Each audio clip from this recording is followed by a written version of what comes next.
Good evening and welcome to Blueprint Exclusive. I'm Madhavdas G. Once again, a devastating fire has exposed fatal lapses that we have seen repeat across the country. Time and again, similar fires have exposed the same pattern of lapses, turning into mass casualties. Yet, the outcome has remained unchanged. Lapses continue to act as a silent killer, resurfacing in one tragedy after another. And today's incident raises the same uncomfortable question once again. How many more lives will it take before these warnings are acted upon?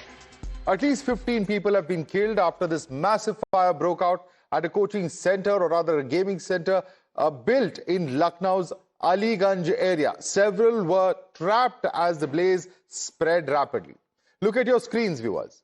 Disturbing visuals emerging, showing how desperate escape attempts, students jumping from windows, climbing down ropes. The fire raged on for over an hour before being brought under control, and at least 15 bodies have been recovered from the site. 4 people have been arrested, including Tushar Krishna Jaiswal, Virendra Prasad Shukla, Ram Krishna Upadhyay, and Suresh Kumar Sahu. The co-owner Surendra is absconding. Meanwhile, UP Chief Minister Yogi Adityanath has suspended 4 officials for the lapses. A 2-member SIT has also been formed to probe into the matter. Now, this Lucknow fire tragedy exposes a chain of fatal failures. Let's tell you the lapses. The concerned building was expanded to 3 floors without any clearances, without the fire department's approval even. The building had a single access route, no emergency exit. As per reports, demolition order for the building was withdrawn months after it was issued. And adding to the horror, the biometric gate reportedly locked automatically, turning a safety lapse into a deadly trap. What are we really looking at? We're looking at how now the lens is firmly on the owners of the facility and the alleged land deals. The Shukla brothers allegedly amassed crores through real estate and are currently under the scanner for the same. Times now learns that the Shukla brothers reportedly brought land from farmers at low rates and then engaged in large-scale land plotting in this area. But the big question, who's responsible for this tragedy? Who has blood on their hands? Times Now is on the ground at the spot, bringing you every single update as it unfolds, tracking the negligence, the lapses, and the truth behind this devastating fire. In fact, the larger question is that we are going to stand with the victims and their families in their quest for justice.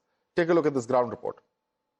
Times Now is inside this particular building. You can see the condition, how this building has been completely engulfed in flames. There is only one single entry exit point, as you can see in the visuals. This is the ground floor of this particular building. You can see the condition of the building. There are clearly several violations of the fire safety norms. There are only one single entry and exit point into this particular building. So you can see that how this particular building, where 15 people lost their lives, how this building, the people got trapped. There are only one single and entry exit point. There were certain violations, and there were no emergency exit in this building. Only single entry and exit point. Had it been there were many different entry and exit point, people would have been saved. All right, UP Chief Minister has called an important meeting at his residence regarding the Aliganj fire incident. LDA, fire officials, LMC, SIT and other departments have been called in for this meeting as well. Let's quickly take this across to my colleagues who are joining us live. We have Adib as well as Kritika, who are reporting from Lucknow at the moment. Adib, this is very significant that all the top officials have been summoned. The big question is that will the accountability stop at these 4 persons for this fire, or will there be some senior officials who are also held accountable?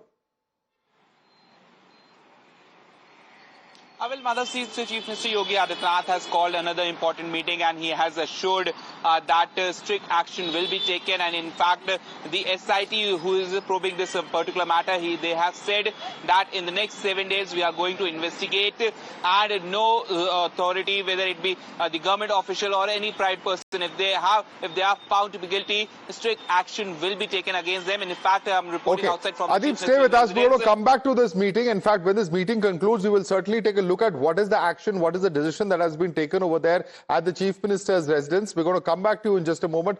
But before we get into the debate, let's get you a sequence where our reporter Kritika Tiwari has confronted the UPPCL chairman Ashish Goyal, asking for accountability behind the tragedy. Remember that this particular building was taking a lot more load than was sanctioned. Why was nothing done? Perhaps this fire could have been prevented. Take a look at the sequence. We have in fact officials here, Mr. Ashish sir. Ashish sir, chairman. धक्का कैसे दे रहे हैं? Sir, power department से questions है sir media के. Sir, power department has failed on its responsibility. Sir, multiple overloading issues were noticed in the Aliganj fire incident. 20 kilowatt capacity, but it has been repeatedly. You can see how, in fact, the security officials are behaving with the media right now. This was Mr. Ashish Goyal. All right, and the blame game has begun after the Aliganj fire incident. The UP Fire Department CFO Ankush Mittal has shifted accountability, saying the building was outside the department's jurisdiction and no fire NOC was issued, meaning that there was no safety audit conducted. He's also pointed fingers at the authority that they approved a building plan, saying that while admitting there's no system to monitor activities inside such buildings. Take a listen. Fire NOC का क्या regular audit नहीं हुआ है of the building? नहीं ma'am, वो premises में नहीं आती हमारे ना. So ये fire department का jurisdiction में नहीं आता, आप कह रहे हैं? नहीं आता मैम, नहीं आता. So the concerned department in this case becomes LDA. अब मैम ये मैं नहीं कह सकता, लेकिन हमारे में नहीं आता मैम. बट सर अभी क्वेश्चंस तो आपके फायर डिपार्टमेंट पर ही लेकर जा रहे हैं. आई नो टेंडर्स आए थे टाइम पर, but because of the way the building was structured, the fire fighting measures were also disrupted. So who is the responsible body then? Ma'am जिसने नक्शा पास किया मैम वही जिम्मेदार है. ना तो हमने इसकी एनओसी दी, ना वो हमारे उसमें आता, प्रीमाइसेस में आता है. मैम वो जो नियम जो बिल्डिंग के हिसाब से बनी है, उसमें एक ही स्टेयरकेस का प्रावधान था. मतलब उसमें 2 स्टेयरकेस का 2 एग्जिट का प्रावधान नहीं था मैम. ओके और जैसे अभी आई रिमेम्बर 4 जून को जब दिल्ली में इंसिडेंट हुआ था, उसके बाद भी स्वीपिंग ऑर्डर्स दिए गए थे लखनऊ में भी to identify hotels and other establishment. कम से कम 200 से ज्यादा होटल को चेक किया गया मैम. जी, बट सर ऐसे सेंटर्स, कमर्शियल सेंटर्स, ये क्यों ऑडिट नहीं हुए थे? मैम ये एक्चुअली हमारे प्रीमाइसेस में नहीं आते ना, वही तो मैं आपको बता रहा हूँ. जुडिशियल में नहीं आता मैम ना, और ऐसे हमारे पास कोई आयु भी नहीं है जिससे पता पड़ सके कहाँ कौन सी बिल्डिंग में क्या चल रहा है. Well, Kritika is joining us. Kritika, you spoke to the UPPCL chief. He does not want to speak out. You spoke to the fire department chief. He's blaming it on the LDA. The LDA says it's not our responsibility. So what really happened?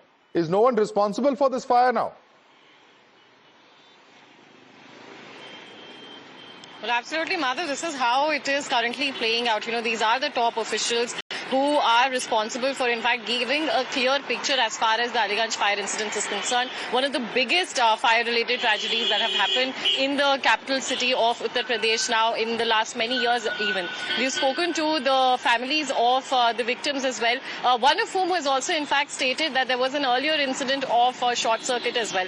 And even when, as Adib also showed in his ground report as well, even when you look at the entrance, there are about 12 to, in fact, 15 outdoor AC units just hanging right over there, again becoming a huge fire hazard. We'd also spoken to the fire official over how, why cannot the local police give a tip-off, and he has said that he has no answers for that at the moment, that no such system or mechanism is currently in place. And this clearly shows that, of course, there are glaring lapses as far as fire safety is concerned. You know, there is a blame game, of course, wherein the fire department continues to say that buildings under 15 meters do not fall under their purview, but the LDA also currently is unwilling to take responsibility. So who is the official then exactly responsible, who could in fact be questioned? Adib and Kritika, in fact, we're going to continue to report on the story. We're going to continue to try and find accountability within all those who are responsible and who have failed these 15 people, including several of those youth who have unfortunately died in this fire tragedy. I'd like to thank both of you for joining us for the moment.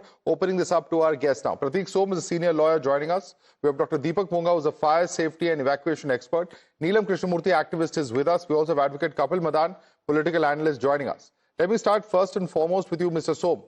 What would you say about this state of affairs? You have the fire department which says there was no fire NSC. We are not responsible, as the LDA. You have the UPPCL. This person was, this building was taking in much more power than it was sanctioned. And that also could be one of the reasons which led to the short circuit. We don't know for sure, but that is also being spoken about. Who is accountable at the end of the day?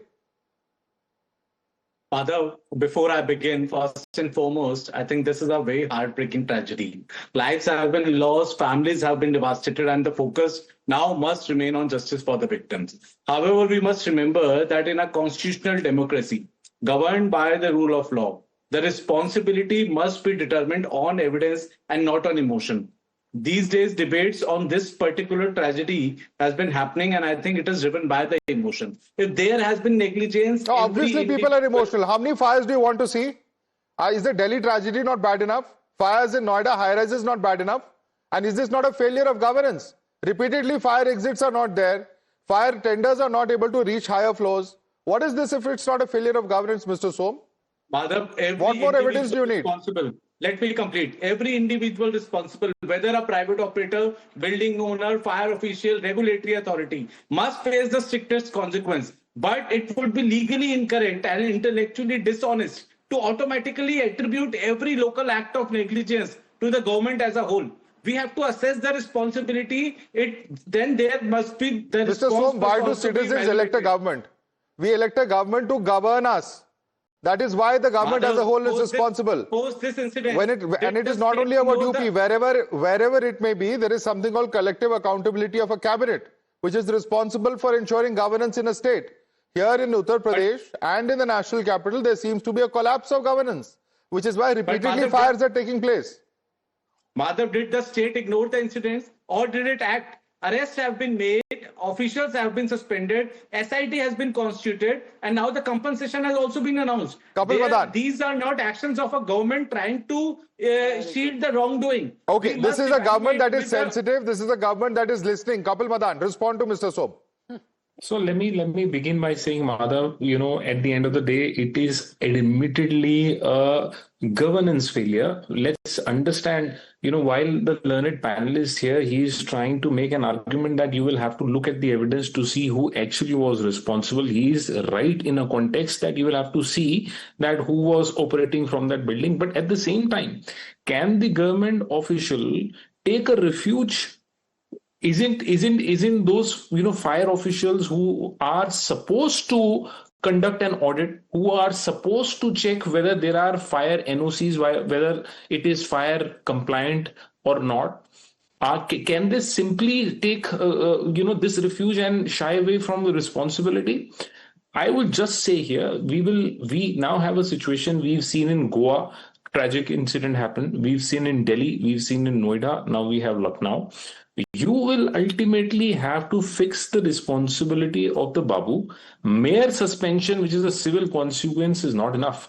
If under your jurisdiction, if something has happened, and if there are material that shows that you were also equally negligent in performing your duties, then apart from the occupant or the owner of that building who was running that institute, I think it's high time we should set an example, and those Babus should also be booked for criminal negligence. Let me bring in Neelam Krishnamurthy here. Neelam Krishnamurthy, when this argument is given that the government is sensitive, it is responding, SITs are being formed, inquiry panels are being formed, there is a pattern.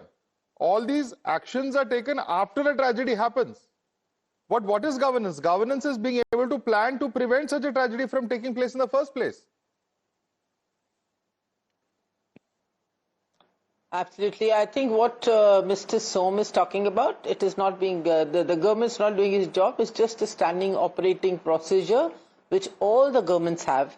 An incident happens, it is followed by condolences, it is followed by compensation and inquiries. So the UP government has done nothing different. So let him not tell us that the emotion should not run high. When people lose their children, when they lose their loved ones, and when we see it happening over and over again, I've been seeing it for the last 30 years. What do you expect? Because you haven't gone through the same, you will not understand. You're only talking about law. We've seen what law does. You put the best evidence in front of the judges hold them guilty, and then they allow them to walk free because they are old. This is what our judicial system is. Unless there is an exemplary punishment for the owners, for the government officials, nothing's going to change in this country. What is actually the main cause is corruption. Why? And we all know that. Why is it that such organizations can run without any NOC from the fire? Why is it a building is allowed to function with so many, ACs, overload, what your reporters were just telling? Why is it that they're not aware of it? It's all happening because of corruption, just one single reason.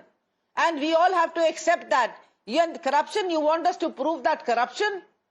Why can't you have a system where if you have visited the place, there is a NOC, please upload it on the website. Yeah, and that is also what many prominent citizens, including Dr. Kiran Bedi, etc., have spoken today. I completely understand your sentiment, Neelam Krishnamurthy, but let me bring in Dr. Deepak Monga to answer that question. Dr. Deepak Monga, who's accountable? Everybody is passing the buck in Lucknow. It's fine. It's good that the Chief Minister is sitting down with the officials and trying to understand what has happened, trying to fix accountability. But all this is something that these people have been tasked with. It's their job to perform, which they very clearly failed in this case of Aliganj fire.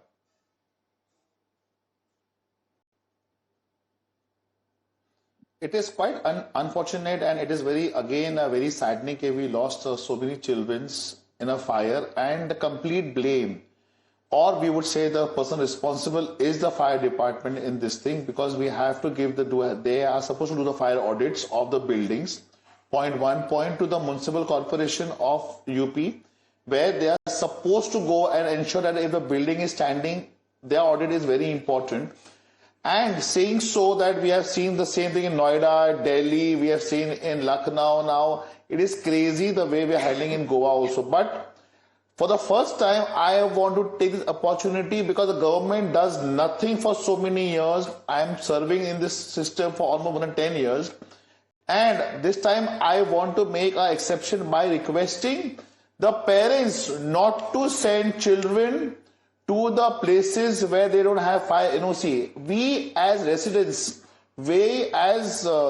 of India, let's take a stand of being conscious about fire and systems, and make sure that wherever we go, whatever we do, we ask for fire NOC, we ask for fire systems.